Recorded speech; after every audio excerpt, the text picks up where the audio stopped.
గోవు అనేది ఎంత గొప్ప ఎలిమెంట్ ఈ ప్లానెట్లో అనేది మన ఋషులు బోధించినటువంటి అంశాలను మనం ఇంకా పూర్తిగా చూడలేదు.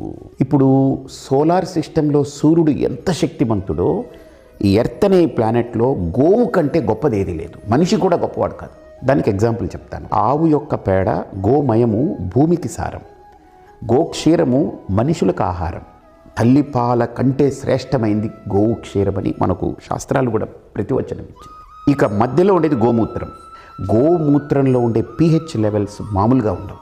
అసలు గోమూత్రంలో ఉండే ఔషధాలు మన అసిడిటీని తగ్గించడం, కిడ్నీస్ని కరెక్ట్గా, ఈరోజు రీసెర్చ్ జరుగుతుంది దాని మీద అద్భుతంగా. అసలు ఈ 3 చాలా అమూల్యం. దీన్ని అర్థం చేసుకున్నానికి 3 జన్మలు సరిపోదు. అందుకనే గోవుని మనం పాడు చేసుకోకూడదు, గో జాతిని మనం నిలుపుకోవాలి అని గోవుల గురించి వర్క్ చేస్తున్నాం. అది గోకులం.